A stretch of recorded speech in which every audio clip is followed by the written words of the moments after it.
Welcome to my channel. இன்றைக்கி நம்ம வீடியோவில் என்ன பார்க்க போகிறோன்னா கடலைக்கறி. இப்போ தேவையான இன்க்ரீடியன்ட்ஸ் என்னென்னு பார்க்கலாம். 2 வெங்காயம் எடுத்துருக்கேன், 2 தக்காளி, 1 கப் கொண்டக்கடலை நைட்டு ஊற வச்சு எடுத்துக்கோங்க. கஸ்தூரி மேத்தி, இது வந்து ஒரு இலை, இது இருந்தால் போட்டுக்கலாம், இல்லைன்னா பிரச்சனை இல்லை. இது ஒரு ஃப்ளேவருக்காக மட்டும்தான் நம்ம ஆட் பண்ணிக்க போகிறோம். தேங்காய் 2 துண்டு எடுத்துக்கோங்க, சின்ன துண்டு போதும். பட்டை 1, லவங்கம், அன்னாசிப்பூ, அப்புறம் இஞ்சி 2 துண்டு எடுத்துக்கோங்க. இந்த டம்ளரில் 1 டம்ளருக்கு நான் எடுத்திருக்கேன் கொண்டக்கடலை.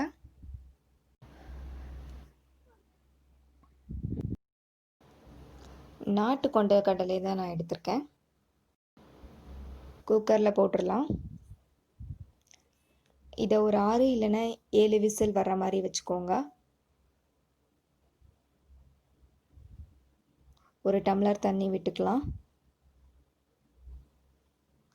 ஆல்ரெடி கிரேவிக்கு நம்ம உப்பு போடுவோம், அதனால் இதில் ஒரு 1/2 டீஸ்பூன் மட்டும் போட்டால் போதும்.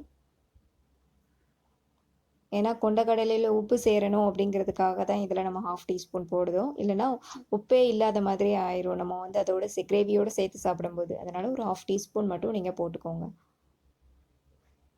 நாட்டு கொண்டக்கடலை தான் இதுக்கு ருசி நல்லாவே கொடுக்கும்.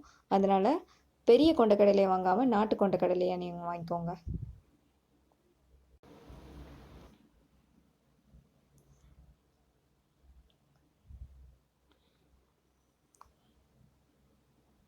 போட்டாச்சு. இது ஒரு 6 விசில் வர மாதிரி வறுத்துக்கலாம். இப்போ நான் அந்த தண்ணியை தனியாக எடுத்து வச்சுருக்கேன். அந்த கிரேவிக்கு யூஸ் பண்ணிக்கலாம் அப்படின்ட்டு தனியாக எடுத்து வச்சுருக்கேன். இது வந்து அந்த கிரேவிக்கு நம்ம போட போகிறோம், அதனால் இதையும் நான் தனியாக எடுத்து வச்சுக்கிறேன். இதை நம்ம பேஸ்ட் பண்ணி வைக்கிறதுக்காக இதுலேயும் கொஞ்சம் தனியாக நான் எடுத்து வச்சுருக்கேன்.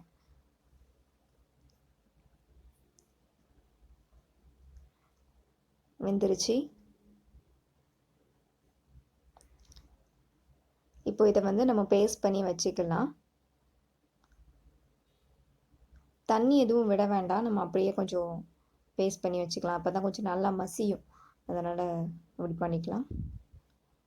ஓகே, நல்லா மசிஞ்சிருச்சு. இப்போ தேங்காயும் இஞ்சியும் போட்டு நம்ம அரைச்சி எடுத்து வச்சுக்கலாம். ரொம்ப அரைக்கணும்னு அவசியம் இல்லை, இந்த பதத்துக்கு நம்ம அரைச்சா போதும். லைட்டாக திரியாக இருக்கிற மாதிரி கூட, தேங்காய் பாலுக்கு நம்ம எடுப்போம்ல, அதுலேருந்து ஒரு சுத்து மட்டும் கூட நம்ம அரைச்சா எடுத்தால் போதும்.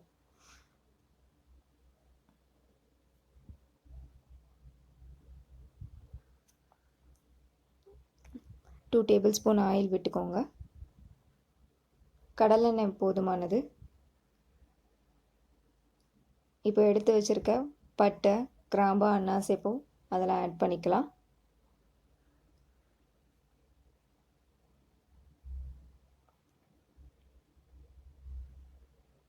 இப்போ எடுத்து வச்சுருக்கிற வெங்காயத்தை நம்ம ஆட் பண்ணிக்க போகிறோம்.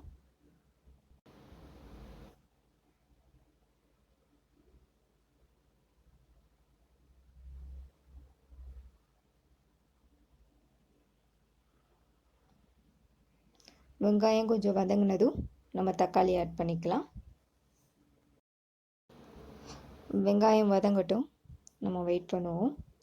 ரொம்ப ஹை ஃப்ளேம்லேயும் வைக்க வேண்டாம், ரொம்ப லோ ஃப்ளேம்லேயும் வைக்க வேண்டாம். கொஞ்சம் மீடியமான ஃப்ளேமில் வச்சுக்கிட்டே நம்ம பண்ணிக்கலாம்.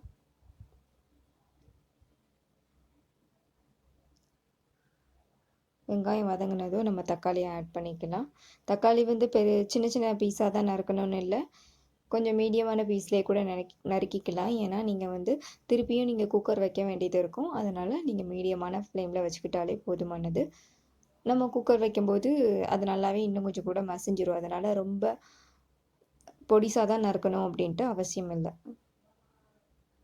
வெங்காயம் வதங்கிருச்சு. இப்போ நம்ம எடுத்து வச்ச தக்காளியை போட்டுடலாம்.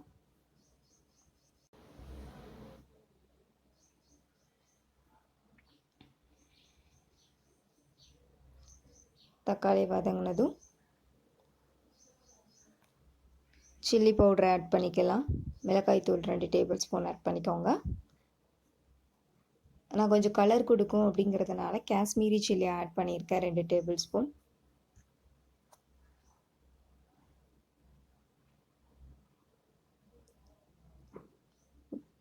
கரம் மசாலா ஒரு 1/2 டீஸ்பூன் போட்டுக்கோங்க. சில பேருக்கு இந்த பட்டை கிராம்புலாம் ரொம்ப ஹெவியாக இருந்தால் பிடிக்காது. அதனால் அதுக்கு தேக்கணும் நீங்கள் வந்து 1/2 டீஸ்பூன் இல்லைன்னா 1/4 டீஸ்பூன் கூட நீங்கள் ஆட் பண்ணிக்கலாம். மல்லிப்பொடி 2 டேபிள் ஸ்பூன் ஆட் பண்ணிக்கோங்க. ஆல்ரெடி நம்ம இந்த பட்டை கிராம்பு எல்லாம் போடுவோம், அது போக கரம் மசாலா வேறு நம்ம போடுவோம். அதனால் இன்னும் கொஞ்சம் அதிகமாக தூக்கலாக அதோடய ஃப்ளேவர் இருக்கும். அது பிடிச்சிருக்கிறவங்களுக்கு கொஞ்சம் அதிகமாக போட்டுக்கோங்க. அந்த டேஸ்ட்டு அவ்வளோவா ரொம்ப தூக்கலாக இருக்கக்கூடாதுன்னு நினைக்கிறவங்களுக்கு கம்மியாக போட்டுக்கோங்க. ஆனால் கரம் மசாலா போடாமல் இருந்துடாதீங்க. கரம் மசாலா கண்டிப்பாக போடணும், அப்போ தான் நல்லாயிருக்கும். இப்போ ஒரு டம்ளர் தண்ணி விட்டு கிரேவி பதத்துக்கு கொண்டு வந்துட்டு நம்ம மசிச்சு வச்சுருக்க கொண்டக்கடலையை நம்ம ஆட் பண்ணிக்கலாம். இது வந்து கொஞ்சம் கட்டி கட்டியாக இருக்கக்கூடாது. அதனால் நல்லா கொஞ்சம் கரண்டியை விட்டு நல்லா கொஞ்சம் மசிச்சு விடுங்க. அதிலே மசிச்சு விடுங்க. அந்த தண்ணியோடு சேர்ந்து கரையிற அளவுக்கு நீங்கள் மசிச்சு விடுக்கோங்க.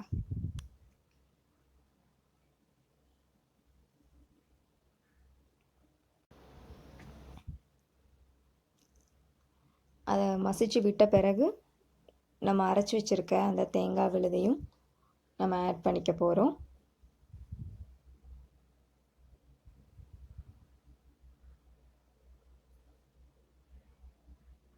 கொஞ்சம் தண்ணி விட்டுக்கோங்க.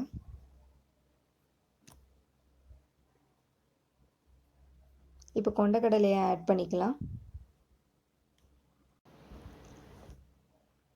தண்ணியை நல்லா இருத்து வச்சுக்கோங்க கொண்டக்கடலையில்.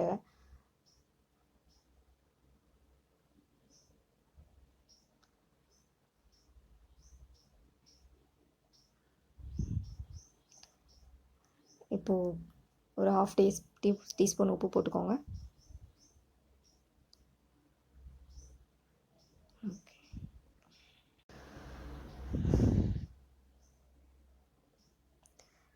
இப்போ கொதி வந்துருச்சு. இப்போ எடுத்து வச்சுருக்க அந்த தேங்காவை வந்து நம்ம இதில் போட்டுடலாம். போட்டு ஒரு கிளறி விட்டுட்டு கொதிச்சாச்சு. அதனால் இப்போது லிட் எடுத்து மூடிடலாம். மூடிட்டு ஒரு 2 விசில் மட்டும் போதும். உங்களுக்கு அந்த கட்டியான பதத்துக்கு கண்டிப்பாக வந்துடும். ஒரு 2 விசில் மட்டும் வச்சுக்கோங்க. அதே மாதிரி கொண்டக்கடலை ரொம்பவும் மசியவும் செய்யாது. நீங்கள் 2 விசில் தான் வைக்க போகிறீங்க. அதே மாதிரி தான் இருக்க போகுது. அதனால் அது பிரச்சனை இல்லை. 2 விசில் வச்சுக்கோங்க.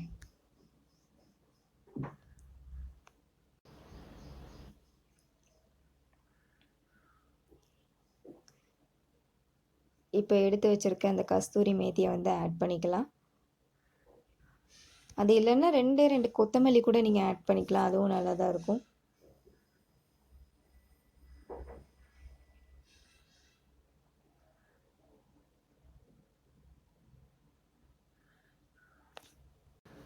இப்போ ஆட் பண்ணி ஒரு கிளறி விட்டுட்டு